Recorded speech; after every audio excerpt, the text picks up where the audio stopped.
উপস্থিতি দিক নির্দেশনামূলক এবং চলার পথের পাথেয় হিসেবে গুরুত্বপূর্ণ বক্তব্য দেওয়ার জন্য এখনই মঞ্চে আসবেন বহু গ্রন্থে প্রণেতা, ইসলামী চিন্তাবিদ এবং বিশিষ্ট লেখক হযরত মাওলানা ইয়াহিয়া ইউসুফ নদভী হাফিজাহুল্লাহ। মঞ্চে আলোচনা নিয়ে এখনই আসবেন বিশিষ্ট গবেষক হযরত মাওলানা ইয়াহিয়া ইউসুফ নদভী হাফিজাহুল্লাহ। আসসালামু আলাইকুম ওয়া রাহমাতুল্লাহি ওয়া বারাকাতুহু।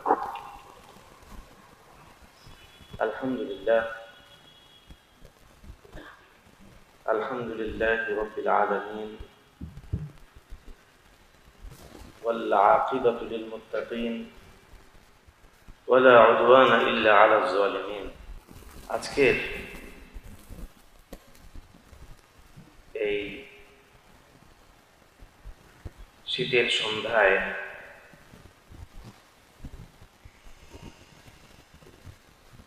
হযরত মাওলানা শেখ মুসা আল হাফিজ দামাত বারাকাতুহুমের প্রতিষ্ঠিত মারকাজুল ফিকর ওয়া দিরাসাতিল ইসলামিয়ার এই আঙ্গিনায় দৃশ্যত দুটি বইয়ের প্রকাশনাকে সামনে রেখে আমরা এখানে বসেছি। নিঃসন্দেহে একটি দ্বীনি মজলিস,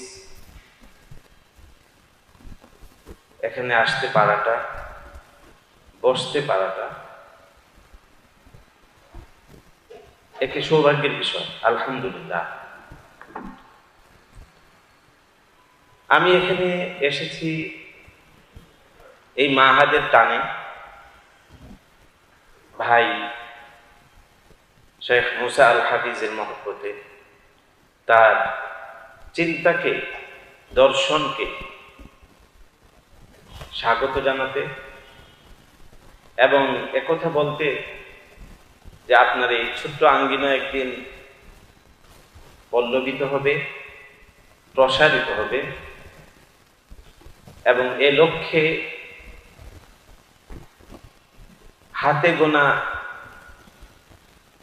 এই কাফেলা আপনাকে অনেক সহযোগিতা করবে।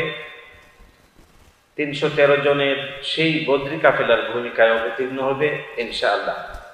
আমি মনে প্রাণে অত্যন্ত দৃঢ়তার সাথে এই আস্থা পোষণ করি এবং ব্যক্ত করি।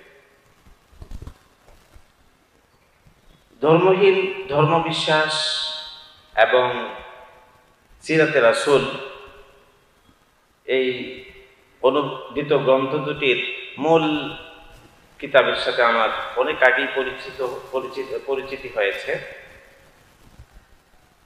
প্রথমটির আরবি আপনারা সবাই জানেন, রিদ্দাতুন ওয়ালা আবা বকরিন লাহা। শেখ নদভী কত কিছু লিখে গিয়েছেন আমাদের জন্য। আমি আসাতিজায়ে কেরামের মুখে শুনেছি, বিষয় যদি ভাগ করা হয় তাহলে শেখ নদভী 600-650 থেকে 700 বিষয়ের উপর কলম ধরেছিলেন। এই হলো একটা বিষয়, রিদ্দাতুন।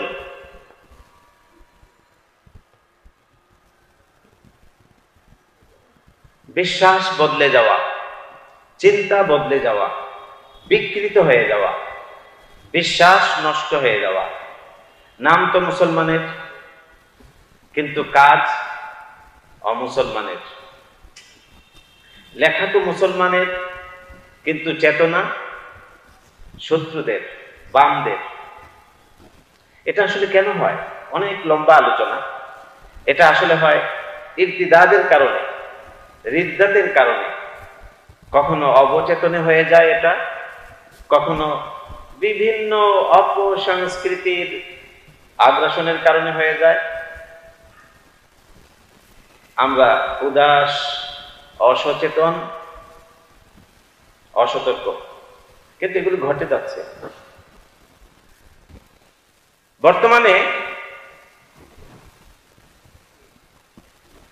ঘোষণা দিয়ে ধর্ম ছাড়তে হয় না, ছাড়াতে হয় না।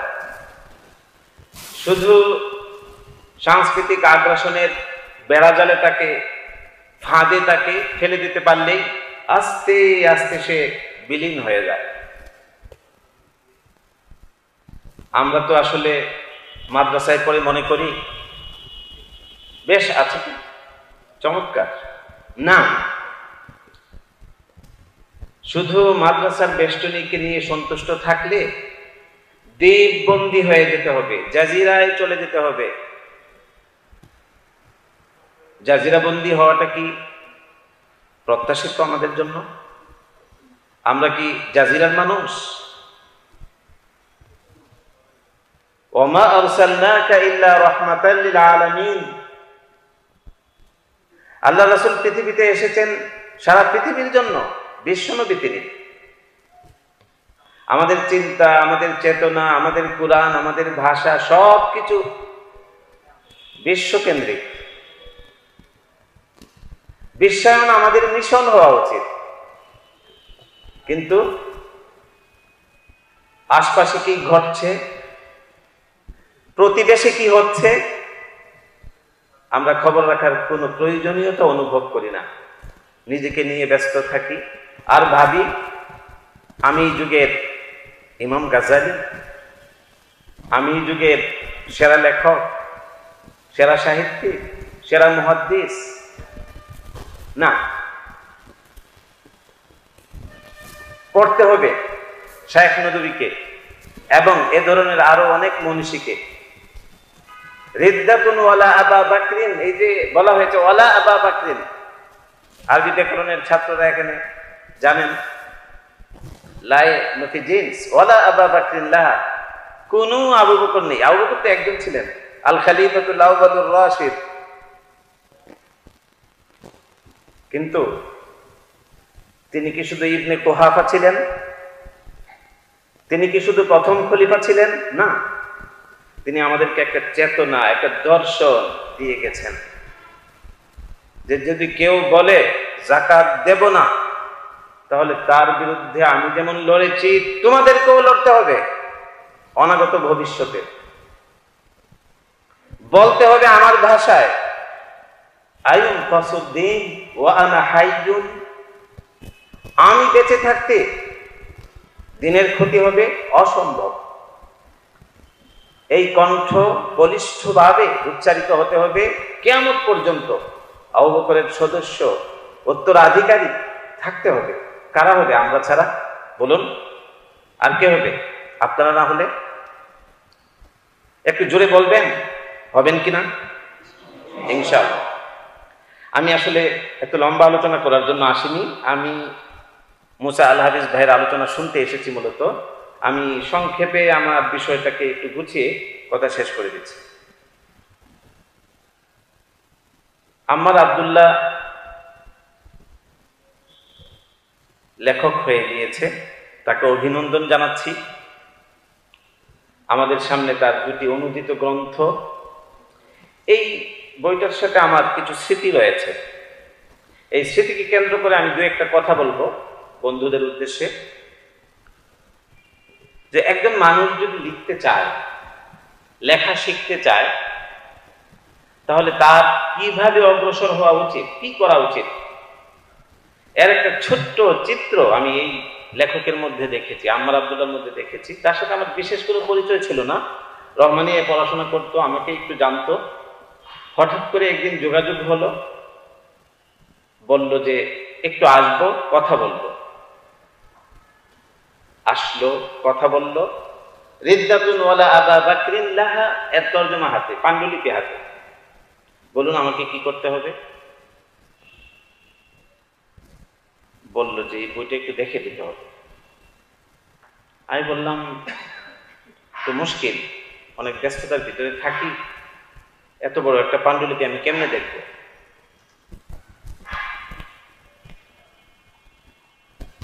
লম্বা করে বলবো না, ছোট্ট করে বলছি।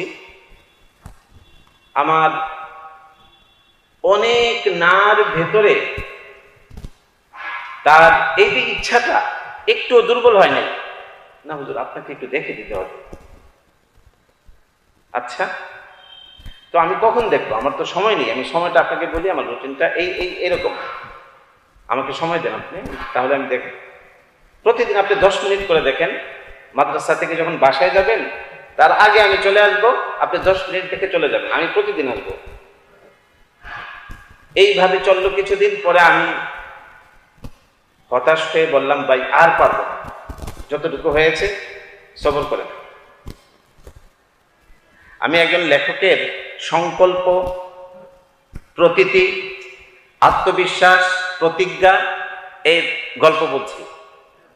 আমার এবং তার গল্প না, লেখক হওয়ার পিছনে কি কাজ করে সেটা বলছি। পরে অনেকটুকু দেখে ফেললাম, এক পর্যায়ে আমিও বললাম, সেও সমর্থন করলো যে না, অল্প সময়ে এভাবে বসে বিক্ষিপ্তভাবে দেখা সম্ভব না, আচ্ছা বাসায় আসো। পরে লম্বা সময় বাসায় বসে বইটা শেষ করেছিলাম। যাই হোক, আমার পরামর্শ থাকবে, যারা লেখক হতে চান, কলম সৈনিক হতে চান, কলম হাতে নিতে চান, সাহিত্য পুষ্ট কলম, তথ্য নির্ভর চিন্তার কলম, তাদেরকে প্রথমেই সমৃদ্ধ হতে হবে সংকল্পে, দৃঢ় সংকল্পে। আল আজম আল জাজিম আল কাতিয়া, এই সংকল্পটা যদি এসে যায়, এরপরে অনেক কিছুই সহজ হয়ে যাবে ইনশাআল্লাহ। আমি পাশাপাশি বলবো, এই যে আমরা এখানে বসে আছি, এখানে এই দুটি বইয়ের প্রকাশনা অনুষ্ঠান হচ্ছে। এখানে একটা সূক্ষ্ম বিষয় আমি আপনাদেরকে বলতে চাই, সেটা হলো যে এই আয়োজনটা কে করেছেন বলেন তো একটু? আমি বলছি, শেখ মুসা আল হাফিজ করেছেন। কেন করেছেন? আমি বলবো, একজন নবীন লেখককে উৎসাহিত করার জন্য করেছেন। তার কলমের অগ্রযাত্রা যেন না থেমে যায়, আরো শানিত হয়, উম্মার খেদমতে যেন আরো সুদূর প্রসারী অবদান রাখতে পারে, সেজন্য তিনি আয়োজন করেছেন। এবং আমি লক্ষ্য করেছি তিনি এর জন্য যথেষ্ট বেকুল, কিছুটা অস্থির, কে আসবে, কেমন হবে ইত্যাদি। একজন মানুষ আসলে যখন নিজের উপর সন্তুষ্ট না থাকে, তখনই এটা ঘটা সম্ভব। আমরা অনেক সময় আত্মকেন্দ্রিক হয়ে যাই, শুধু নিজেকে নিয়ে ভাবি। না, এটা আসলে মুসলমানের সিফত না। ইয়া আইয়ুহাল্লাযীনা আমানু কু আনফুসাকুম ওয়া আহলিকুম নারা, হে ঈমানদারগণ, নিজেদের বাঁচাও আর পরিবার পরিজনকে বাঁচাও। আমি লেখক হব, আমি চিন্তাবিদ হব, কোনো সমস্যা নাই, কিন্তু শুধু আমি হব কেন? আমার আশপাশে যারা আছে, আমার আত্মার আত্মীয় যারা আছে, আমার চিন্তার আত্মীয় যারা আছে, তারা কেন হবে না? তাদেরকে নিয়েও আমাদের ভাবতে হবে। আমি আবার এই প্রতিষ্ঠানে ফিরে আসি এবং বিদায় নিই। ছোট্ট এই মারকাজুল ফিকহ ওয়াদ দিরাসা আল ইসলামিয়া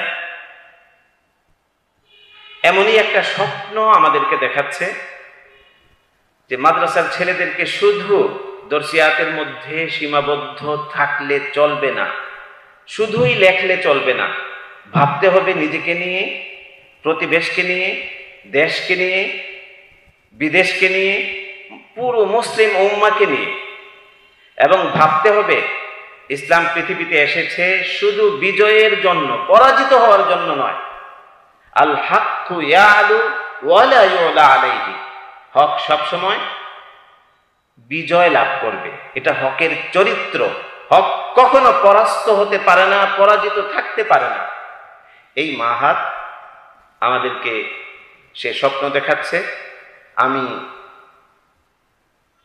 হৃদয়ের গভীর থেকে আশা পোষণ করি এবং দোয়া করি এই প্রতিষ্ঠান অনেক অনেক দূর এগিয়ে যাক এবং আমাদের যার পক্ষে যেভাবে শায়েখকে সহযোগিতা করা সম্ভব আমরা সেভাবে সহযোগিতা যেন করি। আল্লাহ পাক আমাদের স্বপ্ন পূরণ করুন এবং আমাদের যার যে মনের বাসনা সেটা পল্লবিত করুন। ওয়া আখিরু দাওয়ানা আনিল হামদুলিল্লাহি রাব্বিল আলামিন।